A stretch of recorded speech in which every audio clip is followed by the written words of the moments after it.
Jagan arrest అంటూ విపరీతంగా ప్రచారం చేసినటువంటి ఈ పచ్చ మీడియా, పచ్చ పత్రికలకు సరైన కౌంటర్ అటాక్ ఇచ్చినట్టుగా జగన్మోహన్ రెడ్డి గారు తెలుస్తా ఉంది. ముఖ్యంగా జగన్మోహన్ రెడ్డి గారు విషపూరితమైనటువంటి అబద్ధాలను ప్రజల దృష్టికి తీసుకెళ్తున్నటువంటి పత్రికలను టాయిలెట్‌లో ఉన్నటువంటి టిష్యూ పేపర్‌లతో పోల్చారు.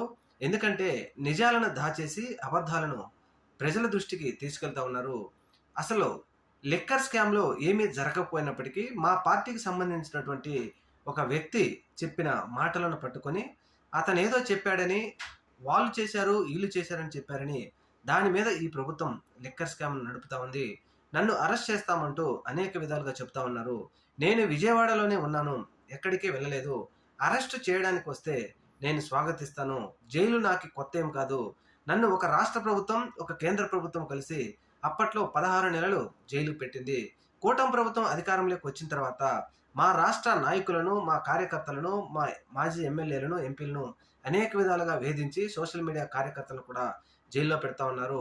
మా కార్యకర్తలందరూ జైలుకి పోతున్నప్పుడు నన్ను కూడా అరెస్ట్ చేస్తే నేను స్వాగతిస్తానంటూ జగన్మోహన్ రెడ్డి గారు ఒక సవాల్ అయితే కూటమి ప్రభుత్వానికి విసిరాడు.